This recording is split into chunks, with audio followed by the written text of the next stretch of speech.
So I want you to picture something you deeply admire. Maybe it's a wildly successful brand you follow, or a beautifully finished book sitting on your shelf. Right, or even, a perfectly polished professional portfolio from someone in your field. Exactly, so you have that image in your head. Well, what if I told you that what you're looking at is, it's actually an illusion? Yeah, it completely is. Today, we are unpacking the mechanics of achievement. We are taking a hard look at the concepts inside this really fascinating piece of writing titled The Power of Small Habits in a Digital World. And our mission for this deep dive is to completely shift your mindset away from that exhausting, endless pursuit of big wins and towards harnessing the quiet, unstoppable power of consistency. Which is so needed right now. And I mean, the reason that finished product is an illusion is because of what is fundamentally missing from the picture. When you look at that finished book or that flawless design portfolio, you're only ever seeing the final output. You're completely missing the thousands of tiny, repetitive, often really unglamorous actions that actually built it. Yeah, the invisible work. Exactly. We are culturally conditioned to only celebrate the finish line, and that severely distorts our understanding of how the race is actually run. Okay, let's unpack this. Because if the finish line is a distorted view of reality, we really need to understand how these massive achievements are actually constructed from the ground up. We do. So we're looking at two very different approaches to learning and creating here. On one side, we have the marathon session, and on the other, we have this mechanism referred to as the compound effect. Right. And understand the difference between the two requires us to look at how we typically approach a really daunting task. Let's say you're a professional trying to learn a complex new programming framework. Or perhaps you're preparing for a really high-stakes exam, like the IELTS. Yes, exactly. The natural instinct for so many of us, especially in this fast-paced digital culture that just prizes immediate results. Oh, we love immediate results. We really do. So our instinct is to rely heavily on the marathon.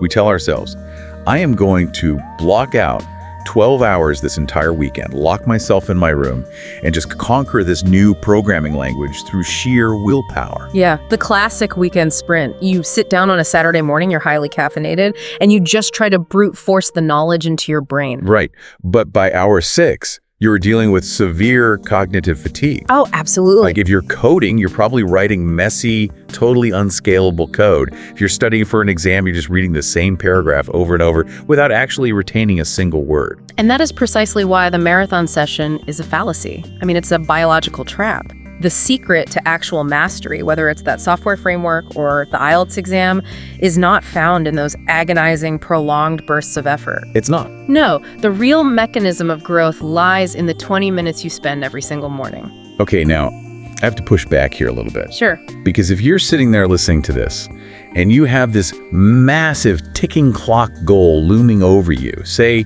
an exam that literally determines your career path, or a major pivot in your creative field. Right, the stakes are high. The stakes are huge, so 20 minutes feels like a drop in a bucket. Honestly, it feels like professional negligence.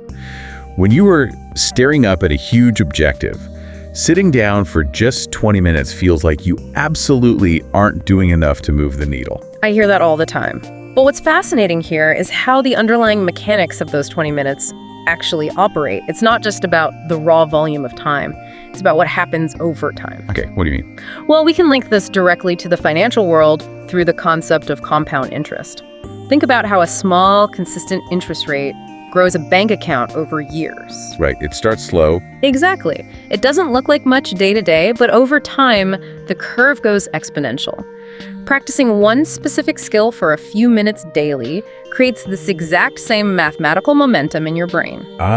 So it's not just putting in 20 random minutes of reading. It's 20 minutes of highly specific, targeted practice. Yes. Isolating a single variable. Like for the IELTS. Yeah. Maybe it's spending 20 minutes solely on complex sentence structures. Or in a design software, maybe it's 20 minutes exclusively manipulating color theory.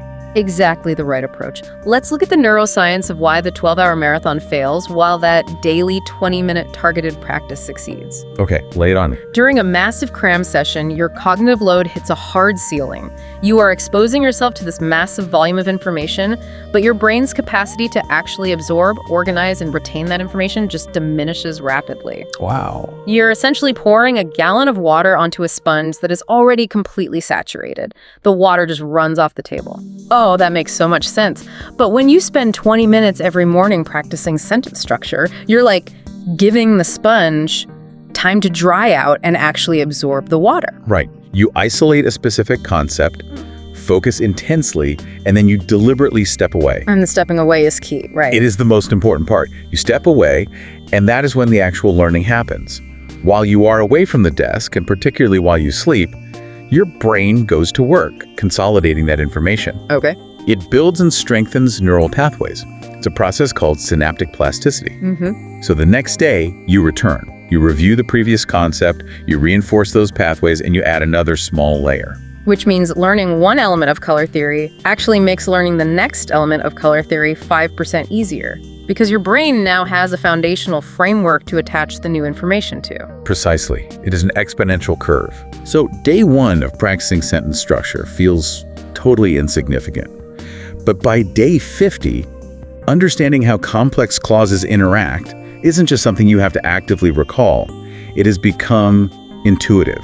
That is the compound effect at work on a biological level.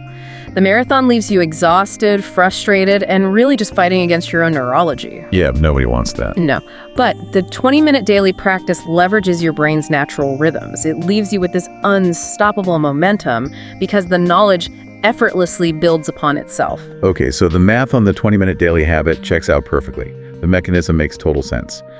But we have to address the reality of human behavior here. Oh, absolutely. Because if the secret is really just 20 minutes a day, I know for a fact that sitting down for those 20 minutes is sometimes infinitely harder than a 10-hour marathon. It really is. The sheer friction of starting is just monumental. The friction is very real, and it actually has a specific name. It's the universal enemy of every creator, every student, every professional trying to build something new. The blank canvas. Oh, the blank canvas. Or the blank page, the empty text editor, the fresh artboard. Right? It's almost a physical sensation. You sit down for your 20 minutes, you look at the blinking cursor, and suddenly your heart rate elevates. You're just paralyzed. And that paralysis comes from the immense gap between your current ability and that big win we talked about at the beginning. An illusion. Yes.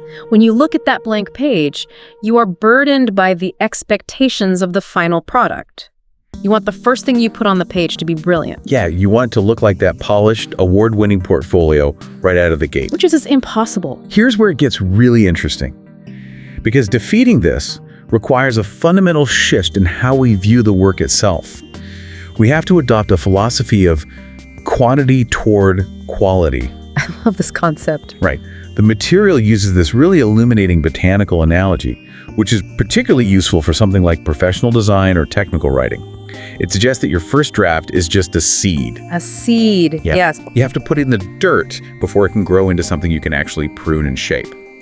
So it's essentially a mechanical hack.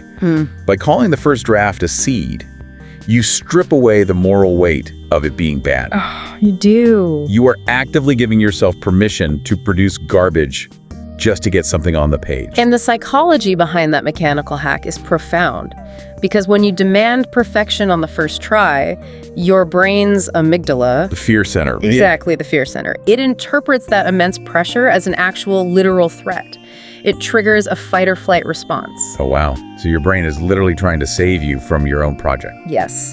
Your brain says, this expectation is too dangerous, the chance of failure is too high, we need to avoid this entirely. Hence, the sudden urge to go clean your kitchen instead of writing. That is so true. Yeah. I have never had a cleaner kitchen than when I have a deadline. Yeah.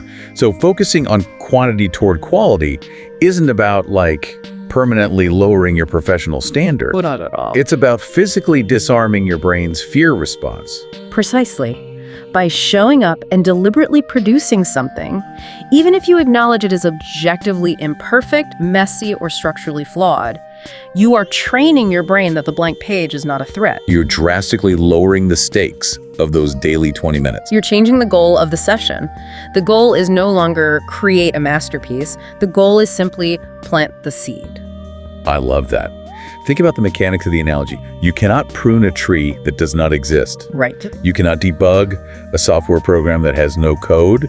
You cannot refine a technical document that has no words. The seed has to go into the dirt. Imperfect work is the raw biological prerequisite for the good final draft. It is the material you will eventually shape into quality. So if you focus purely on quantity, just getting the words out, generating a dozen rough ideas, making awful initial sketches, you completely bypass the anxiety of the blank canvas. You do. You are literally rewiring your neural pathways to associate the start of a project with low-stakes action, rather than with the paralyzing demand for perfection. And once you internalize that the bad first draft isn't a failure, but rather a necessary step in the process, the 20 minutes of daily practice becomes significantly easier to execute.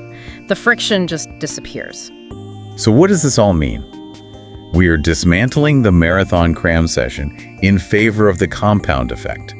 We are intentionally producing messy seeds to disarm our fear of the blank page. Right. It feels like this requires a total redefinition of what success actually looks like. I mean, we are so used to treating success as this sudden, dramatic lightning bolt. If we connect this to the bigger picture, we really have to examine that cultural obsession with the lightning bolt. Let's do it. Think about the mythos of Silicon Valley or the stories we tell about great artists. We love the narrative of the sudden epiphany. Oh, absolutely. The genius striking at midnight. Yes. We love the idea of the genius who gets struck by inspiration in the middle of the night and produces a masterpiece by morning. The lightning bolt is dramatic, it is instantaneous, and crucially, it is entirely out of our control. Right, so we just sit around waiting to be struck. Exactly. But the reality, according to the mechanics we've been discussing, is much less dramatic and far more reliable. Success isn't a lightning bolt at all. It is a slow-burning fire. A slow-burning fire. I really like that. And the mechanics of a slow-burning fire are entirely different from a lightning bolt. A lightning bolt just happens to you. A fire requires active, methodical participation. You have to build it. Yes, it requires you to go out and gather kindling. It requires you to strike the match. It requires you to consistently, deliberately add fuel over a long period of time to keep the core temperature rising. So the imperfect seeds we plant during our low-stakes drafts, that's gathering the kindling. You got it. And the 20 minutes of highly specific daily practice, that is adding the fuel. Exactly. And this fire analogy is incredibly useful for tackling the final major psychological hurdle we all face, which is the crushing weight of being overwhelmed by a large project. Oh, the overwhelm, yes. Yeah. The right mindset, you understand the compound effect, you know you need to feed the fire a little bit every day. Right. But then you look at the sheer towering scale of what you were actually trying to accomplish, and the overwhelm just paralyzes you all over again. The overwhelm is actually a spatial problem. Think of it geographically. All right. When you are feeling crushed by a project, it's because you are standing at the bottom of a mountain, staring exclusively at the peak. Wow. Yeah, you're obsessing over the distance between where you currently are and where you eventually want to be. And the sheer vastness of that gap is what creates the panic. Because when you stare at the mountain, you are living in the illusion of the big win again. You are fixated on the final product. Right, the finished book, the perfect portfolio. Yes. But human beings cannot teleport to the top of the mountain. You can only physically, literally take the very next step in front of you. Just the next step. By shifting your gaze away from the peak and focusing it squarely on the ground directly ahead of you, you regain your agency. You move from a state of passive overwhelm to a state of active execution, which perfectly tees up the most actionable, microscopic takeaway from this entire philosophy. It really does. We can distill all of this down to the 10-minute rule. When the overwhelm hits, you don't have to figure out how to finish the entire portfolio or how to pass the comprehensive exam. No, you don't. You just have to answer one highly constrained question. What is one small thing you can complete in the next 10 minutes? It's a brilliant constraint because it forces your perspective down to the immediate next step. It strips away all the complexity. Maybe the one small thing is just drafting a single introductory paragraph. Right, or maybe it's organizing the scattered files on your desktop so you are ready to work cleanly tomorrow. Yep, or maybe it's just sketching out one rough wireframe for a user interface. Yeah. Just planting one tiny, imperfect seed. The rule is incredibly effective because once you take that first 10-minute step, the inertia is broken. You're moving. You are in motion.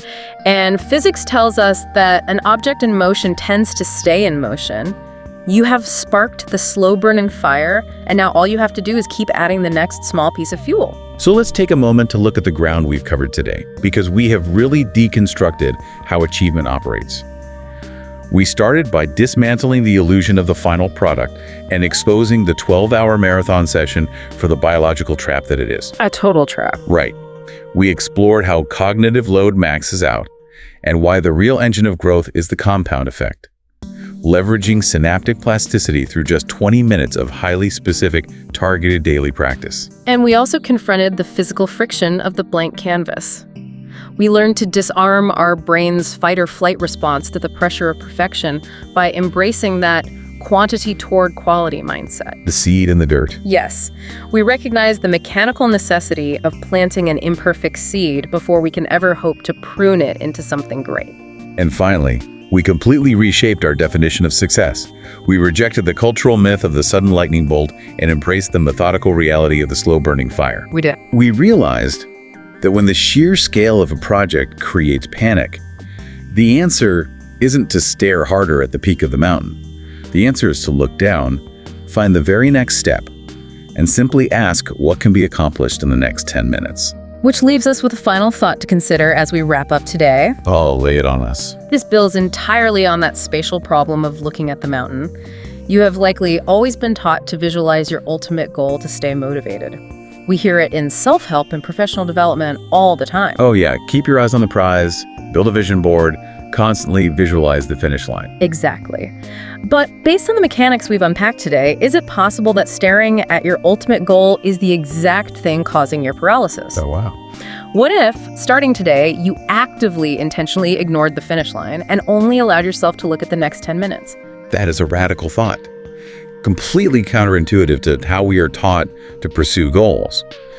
But if you stop obsessing over the finished book or the successful brand or that polished portfolio we asked you to picture at the very beginning of this deep dive. Right. And instead you just put your head down and tend quietly to the small daily habits. Well, you might just look up one day and realize you've built a mountain of your own.